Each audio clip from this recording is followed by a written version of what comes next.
lo hemos leído muchas veces, eh, varios de nosotros,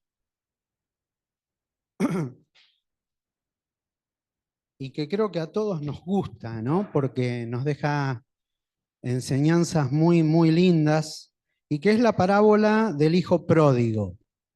¿Cuántos la conocen? La parábola del hijo pródigo. Bueno, eh, es como una historia que Jesús enseñaba de esta manera, ¿no?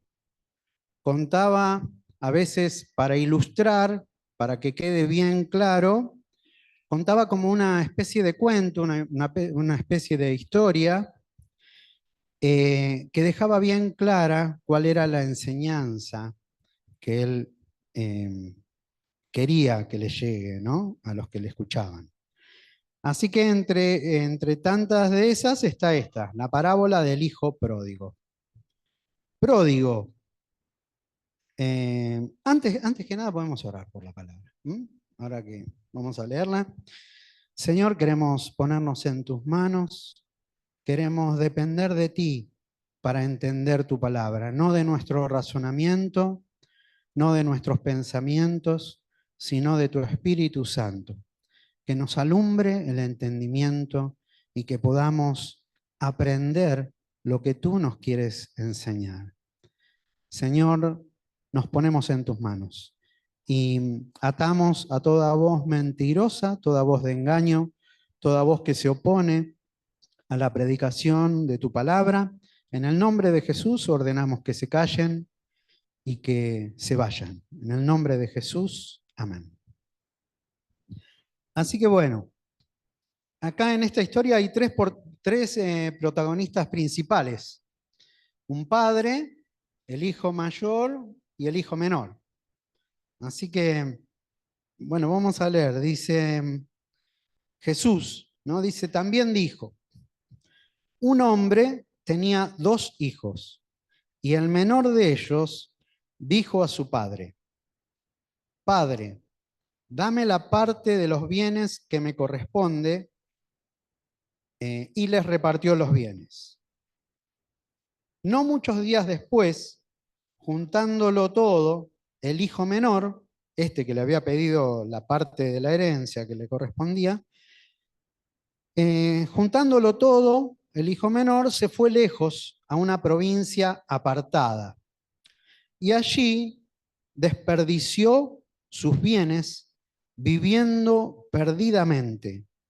Y cuando todo lo hubo malgastado, vino una gran hambre en aquella provincia y comenzó a faltarle. De paso aclaro, pródigo quiere decir, pródigo es una persona que malgasta sus bienes, que desperdicia sus bienes. Ese es el significado de esa palabra, pródigo. Yo antes pensé que significaba otra cosa, pero después lo busqué en el diccionario y es eso, ¿no? O sea, que hace referencia a, a esto, ¿no? A alguien que malgasta todos sus bienes, que lo desperdicia todo.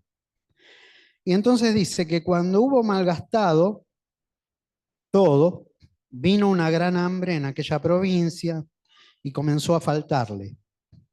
Y fue y se arrimó a uno de los ciudadanos de aquella tierra, el cual le envió a su hacienda para que apacentase cerdos.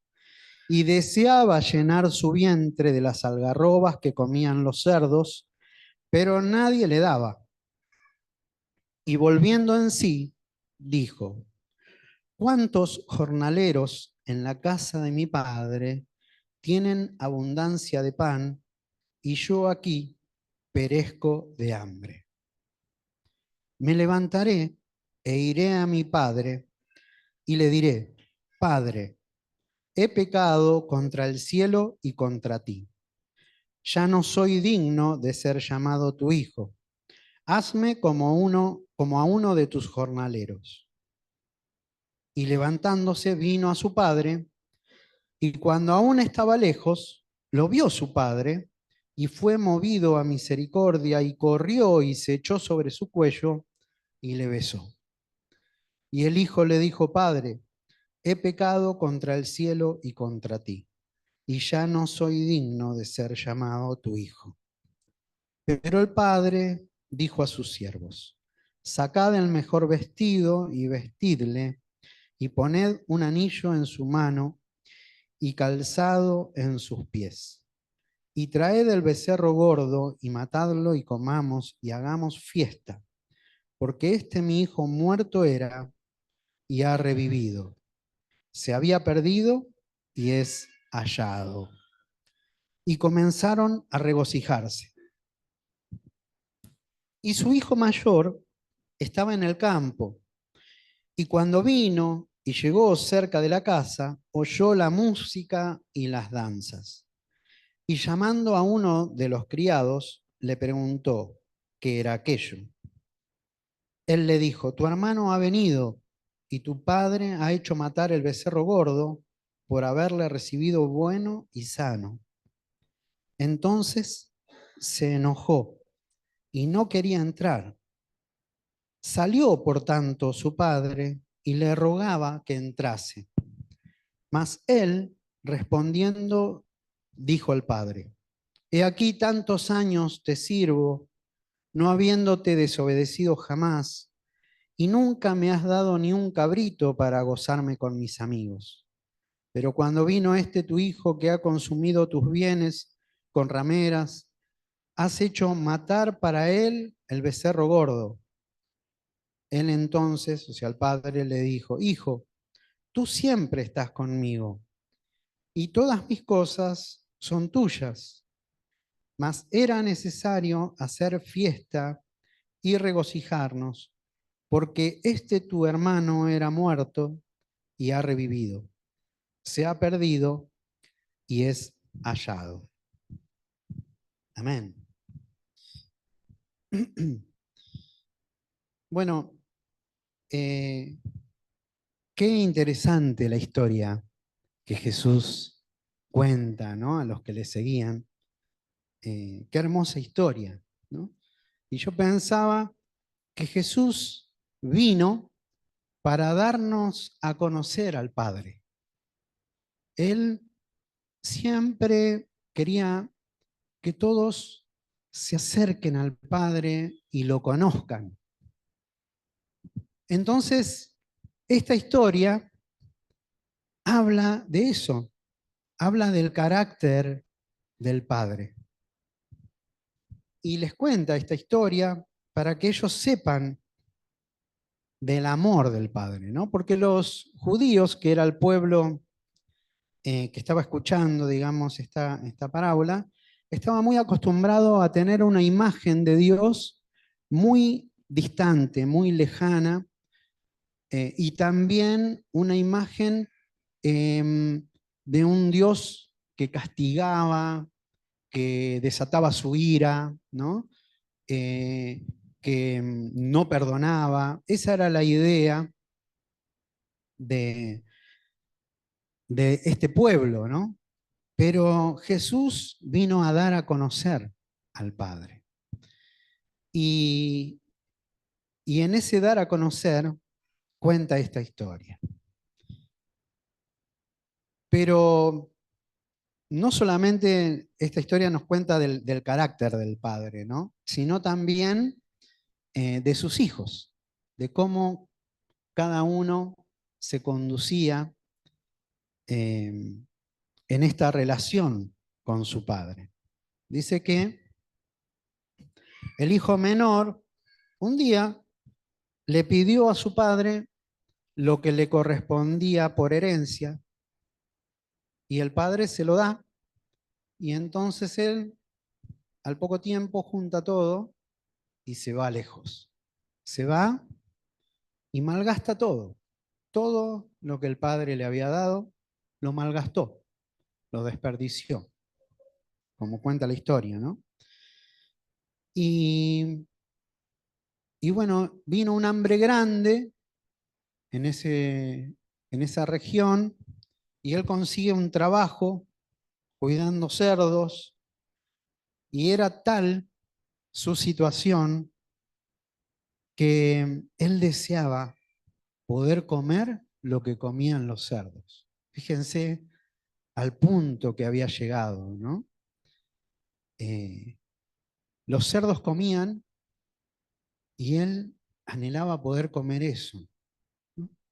Qué tremendo, ¿no? Qué bajo que había caído este muchacho.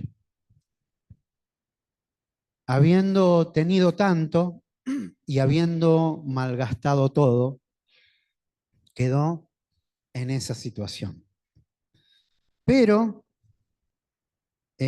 un día se acordó de su padre y de la casa de su padre. Y él dijo, ¿no? Se acordó y dice, en la casa de mi padre hay muchos jornaleros y que la pasan bien, ¿no? Mucho mejor de lo que yo estoy padeciendo hoy. Así que lo que voy a hacer, dice, voy a volver. Pero ya sin ninguna pretensión. La única actitud que él tomó frente a esto es humillarse, ¿no? No reclamar nada ya como hijo, sino humillarse delante del Padre, porque fíjense que qué difícil, ¿no? Sería para un hijo volver a su casa después de haber malgastado todo, en esa condición, vaya a saber cómo estaba, cómo se veía, ¿no? Eh, y pedirle a su propio padre que lo reciba ya no como un hijo, sino como uno de sus trabajadores, ¿no? Eh, y veía en esta actitud algo que nosotros tenemos que saber, algo que nosotros tenemos que aprender, que Dios es nuestro Padre, que nosotros recibimos de Él todo lo necesario. Y tenemos, al recibir eso, una responsabilidad también sobre lo que recibimos de Él. Podemos usarlo bien o podemos usarlo mal. Si lo administramos bien, no va a haber mayores problemas, ¿no?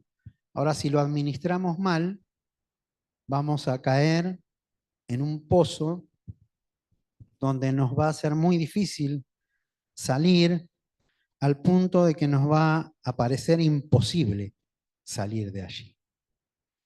Pero lo bueno que nos muestra Jesús en esta historia es que hay una vuelta al Padre, ¿no?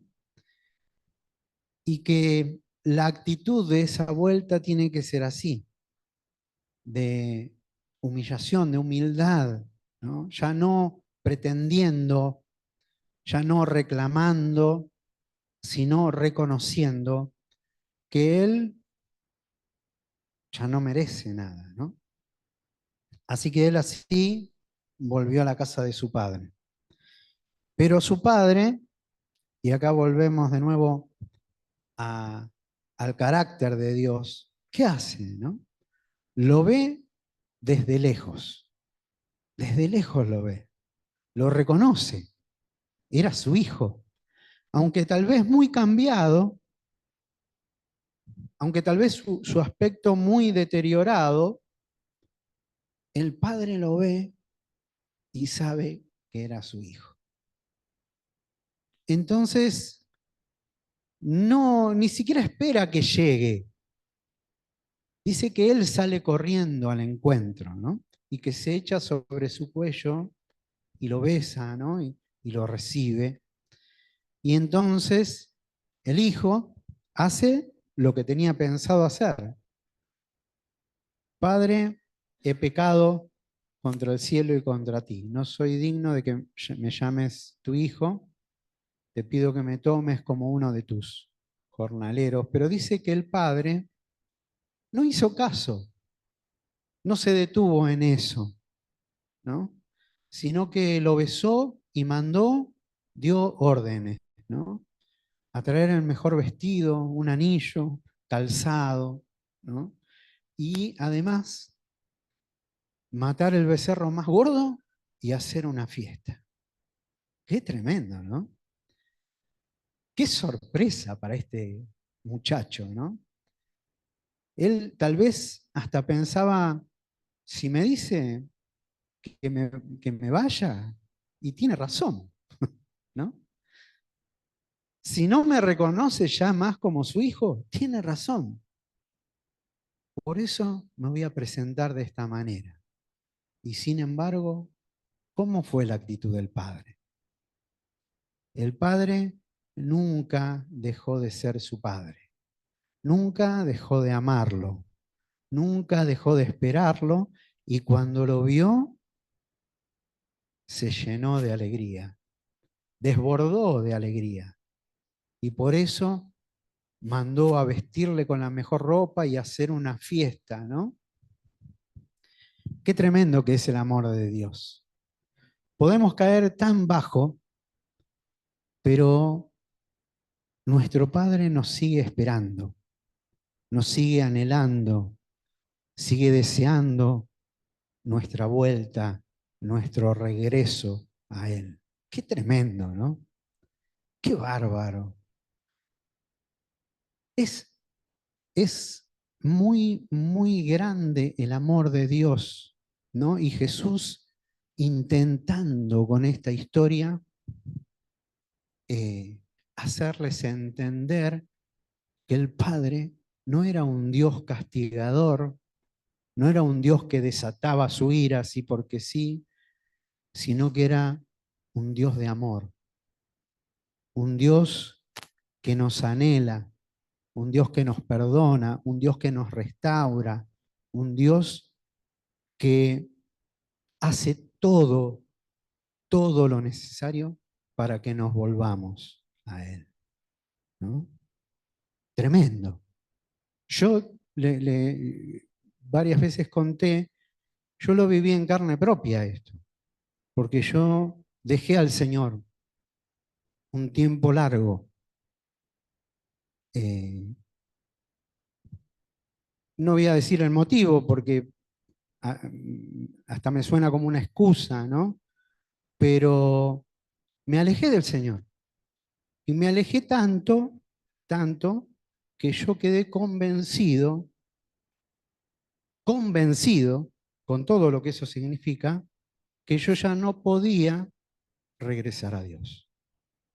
Aunque sabía que lo único, la única posibilidad que yo tenía era volverme a Dios. Pero estaba tan convencido que ya no tenía vuelta, que me abandoné a ese pensamiento, ¿no? Pero un día el Señor hizo resplandecer otra vez su luz en mis pensamientos. Y yo no sé cómo hizo, pero no sé por qué pude empezar a creer muy de a poco que Él me estaba llamando. Y se empezó a hacer cada vez más fuerte y tenía muchas luchas con mis pensamientos, ¿no? Y con el enemigo, que quería convencerme de no volver, ¿no? Pero el amor de Dios nunca se detuvo y continuó, y continuó, y con mucho cuidado y con mucho cariño, me fue acercando otra vez a Él, ¿no? Hasta que un día yo dije, me vuelvo a Dios. Lo pude decir y lo pude hacer, me pude volver a Dios. Fue algo que tiempo atrás yo ni me imaginaba que podía suceder, pero Dios lo hizo posible, ¿no? Y saben que mucho tiempo, no mucho tiempo después, sino que al tiempo yo pensando en todo esto, me acuerdo que me estaba duchando, ¿no? Y me vino un recuerdo a mi memoria de cuando mis hijos eran chiquitos. Eran chiquitos al punto de que uno se nos perdió en un lugar donde había mucha gente, ¿no? Y pasaban muchos autos y demás. Y me acuerdo que yo empecé a recordar eso, no sé por qué. Después entendí por qué. Pero empecé a recordar, pero no solo a recordar, sino a sentir de nuevo todo lo que sentí en ese momento, cuando él se perdió. Primero me asusté, nos asustamos, ¿no? Con mi esposa. Después empezamos como a buscar en lo inmediato, no lo encontrábamos, eh, ya empezó como una preocupación muy grande, ¿no? Porque él tenía creo que 2 años y medio, 3 años, y no lo encontrábamos. Y había un montón de gente al punto de que con mi esposa dijimos, bueno, vos vas por acá, yo voy por acá, nos encontramos allá, y empecé a revivir todo ese momento, esa, ese susto, esa preocupación, se empezó a transformar en una desesperación. Y todo lo que se me venía a la mente, si no lo veo más, si si no vuelve, digo, ¿no? Si no lo encuentro. Y me empezó a faltar el aire. Y iba caminando y me ahogaba. Me ahogaba. Una sensación que nunca había tenido antes así. Y me acuerdo que en ese momento yo no escuché una voz así como esto, ¿no? Pero escuché a Dios. Y Él me dijo, así se duele mi corazón cuando uno de mis hijos se aleja, ¿no? Y ahí pude entender algo del amor de Dios, algo, una parte, una pequeña parte del amor de Dios. El amor de Dios es tremendo. El amor de Dios, podemos tener una idea, pero es tan grande, ¿no? Como cantábamos, desde el fondo del mar o desde el más alto lugar, ahí está el Señor. No podemos escaparnos, no podemos escondernos, no existe el lugar a donde Dios no pueda llegar. Y eso lo tenemos que saber y lo tenemos que tomar para nosotros como hijos. Así que esta es la historia que Jesús les cuenta para que entiendan cuánto el Padre los ama, ¿no? Pero también está la otra parte, hay otro hijo también que entra en esta historia, ¿no? Y que dice que el hijo mayor estaba en el campo y cuando vino y llegó cerca de la casa, oyó música y danzas. Oyó música y danzas, una fiesta, ¿no? ¿Qué pasa en casa? Dice, ¿no? Y llamando a uno de los criados le preguntó, ¿qué es? ¿Qué era aquello? ¿No? Y él le dijo, tu hermano ha venido y tu padre ha hecho matar el becerro gordo por haberle recibido bueno y sano. Qué noticia, ¿no? Qué noticia, qué notición. Tu hermano ha venido y tu padre ha hecho una fiesta por haberle recibido bueno y sano. Ha venido bueno y sano. Ese es el motivo de la fiesta. Entonces, miren lo que pasa, se enojó y no quería entrar. Y fíjense lo que hace el padre, ¿no? Salió, por tanto, su padre y le rogaba que entrase, ¿no? Que participe de la alegría, del júbilo, ¿no? De la fiesta que se estaba llevando adelante. Mas él, respondiendo, dijo: Padre, he aquí tantos años te sirvo, no habiéndote desobedecido jamás, y nunca me has dado ni un cabrito para gozarme con mis amigos. Pero cuando vino este tu hijo, que ha consumido tus bienes con rameras, has hecho matar para él el becerro gordo. Qué cosa, ¿no? Qué, qué mirada tan distinta a la del padre, al enterarse que su hermano había regresado.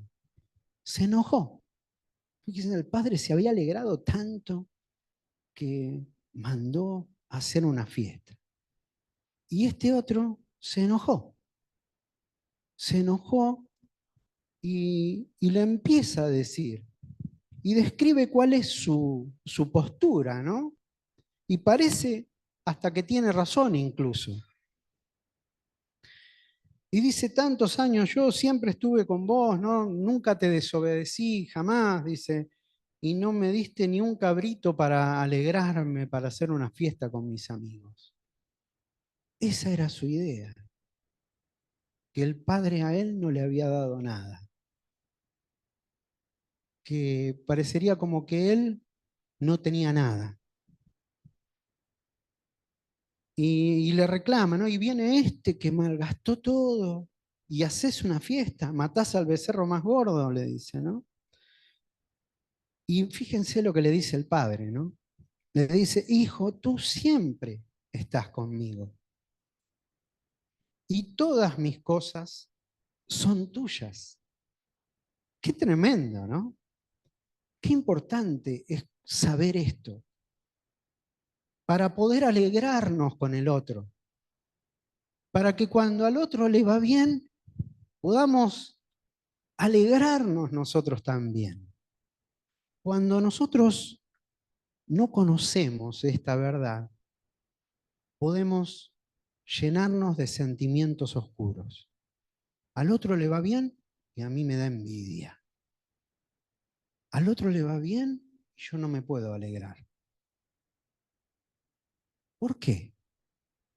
Porque estoy lleno de una mentira que tiene que ser quitada de nuestro corazón. Y tenemos que saber cuál es la verdad. ¿Y cuál es la verdad? Que si somos hijos de Dios, todo lo que tiene el Padre es nuestro también, porque somos sus hijos. Y al saber eso, tenemos que tomar conciencia de que no hay motivo para enojarnos ni para estar tristes, sino todo lo contrario. Nos sobran motivos para llenarnos de alegría con nuestro hermano. Y cuando mi hermano está pasando un tiempo difícil, un tiempo de dolor, poder dolerme con él. Eso es lo que necesitamos en nuestro corazón. Tener ese sentir, el sentir de Cristo, el sentir del Padre, ¿no? Y entonces el Padre le dice eso, ¿no? Pero tú siempre estás conmigo y todas mis cosas son tuyas. Pero era necesario hacer una fiesta y regocijarnos porque este tu hermano era muerto y ha revivido, se había perdido y es hallado. Qué tremendo, ¿no? Cómo Jesús quería mostrarnos al Padre, quiere mostrarnos. Él es la imagen del Dios invisible, dice la palabra. Cristo Jesús. En Él habita la plenitud de Dios. Uno de sus discípulos le dijo, un día le dijo: Maestro, muéstranos al Padre y nos basta. Y Jesús le dice, pero Felipe, tanto tiempo hace que estoy con ustedes y todavía no me conocen. Qué tremendo, ¿no? Dios se da a conocer plenamente en Cristo Jesús. En Hebreos dice que Dios había hablado muchas veces y de muchas maneras a los antiguos, a los padres, por los profetas, pero que en este último tiempo nos ha hablado por el Hijo, por Cristo Jesús. Él es la verdad, Él es el camino, Él es la vida. Y no hay ningún nombre dado a los hombres debajo del cielo en que podamos ser salvos, sino solamente en Jesucristo. Amén. Busquemos conocer a Dios. A veces parece como que conocemos, pero conocemos en parte y muy poco. Acerquémonos cada vez más para conocer al Padre, ¿no? No nos demos por satisfechos cuando recibimos una palabra o, o una bendición y nos sentimos plenos, ¿no? No nos demos por satisfechos, porque Dios es mucho más grande que cualquier regalo, cualquier don, cualquier dádiva.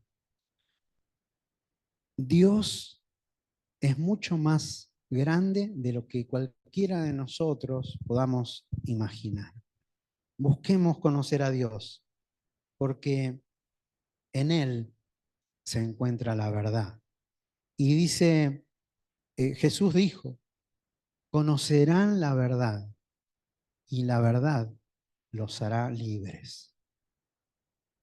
Si queremos ser verdaderamente libres, tenemos que conocer la verdad.